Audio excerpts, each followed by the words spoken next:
Halo semuanya, selamat datang di channel aku tentang pembuatan yogurt. Sebelum itu perkenalkan, nama aku Nimas Ayunifila, SA A1M022058. Di sini saya akan menunjukkan bagaimana cara bioteknologi bekerja dalam pembuatan sebuah olahan yogurt yang biasanya dapat kita jumpai di berbagai supermarket di sekitar kita.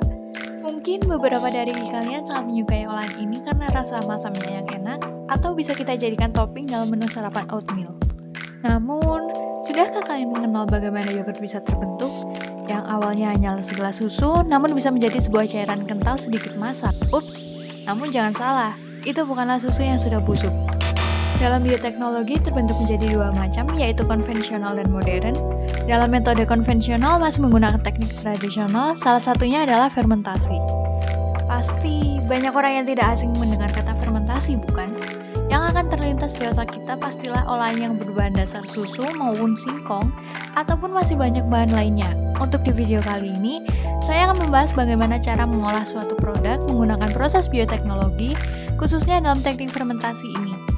Bagaimana sebuah bakteri akan bereaksi kepada suatu benda jika dicampurkan bersama, sampai reaksi kimia apa saja yang akan terjadi dalam proses fermentasi ini. Pastinya penasaran bukan? Mari kita simak video berikut.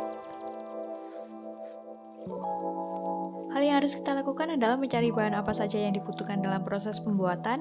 Hal pertama, kita membutuhkan plain yogurt atau yogurt yang masih tawar. Hal ini dikarenakan kita membutuhkan bibit yogurt yang terkandung tanpa ada campuran di dalamnya. Kemudian kita harus menyiapkan susu UHT plain atau susu segar tawar. Setelah semua bahan yang dibutuhkan telah didapatkan, kita bisa menuangkan sebanyak 300-700 ml susu atau lebih jika diperlukan. Namun, di sini saya menuangkan sebanyak 300 ml saja. Selanjutnya, panaskan susu yang telah dituang tadi menggunakan api sedang, namun tidak sampai mendidih. Lalu, aduk terus susunya supaya panasnya merata. Untuk memanaskan susu, kira-kira kita membutuhkan waktu sekitar 5 menit, atau jika menggunakan termometer, suhunya bisa mencapai 70-80 derajat. Setelah panas, pindahkan susu ke wadah lain untuk mempermudah proses selanjutnya. Kita bisa mempersiapkan yogurt plain yang telah didapat tadi. Setelah susu tidak terlalu panas, masukkan 1 sendok makan yogurt plain atau sekitar 2 sendok jika kita menggunakan sendok teh, lalu aduk sampai tercampur rata. Selanjutnya saya akan menggunakan wadah kedap panas untuk menyimpan susu yang telah dicampur bersama dengan yogurt tadi. Sengaja saya menggunakan wadah ini agar suhunya tetap terjaga atau stabil. Kita simpan wadah ke dalam wadah lain dan tutup menggunakan kain. Kita diamkan selama 12-18 jam. Setelah 18 jam, kita buka wadah penutup dan melihat keadaan susu setelah difermentasi.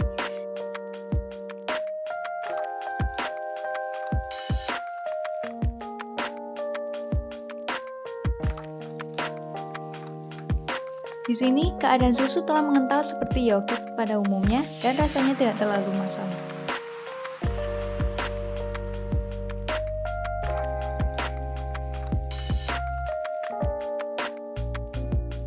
Pada video ini adalah keadaan setelah 20 jam dibiarkan dan susu semakin mengental.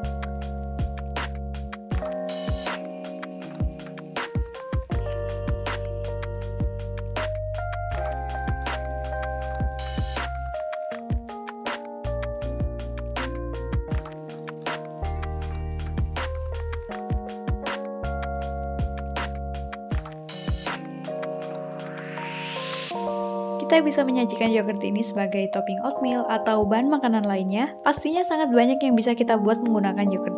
Dari video tersebut, kita bisa mengetahui bagaimana proses teknik fermentasi berlangsung. Fermentasi adalah proses produksi energi dalam sel dengan menggunakan keadaan yang disebut dengan anaerobik. Diartikan sebagai tanpa udara atau tanpa oksigen. Yogurt dibuat dengan memasukkan bakteri spesifik ke dalam susu di bawah temperatur yang dikontrol. Bakteri merombak gula susu alami dan melepaskan asam laktat sebagai produk sisa. Keasaman meningkat menyebabkan protein susu untuk membuatnya padat. Keasaman meningkat menjadi pH 4-5. Reaksi dalam fermentasi berbeda-beda, tergantung pada jenis gula yang digunakan dan produk yang dihasilkan. Secara singkat, glukosa atau C6H12O6 yang merupakan gula paling sederhana, melalui fermentasi akan menghasilkan etanol. Itulah penjelasan mengapa proses fermentasi ini berbeda dengan proses yang menyebabkan makanan kita basi. Terima kasih telah menonton video ini, semoga bermanfaat.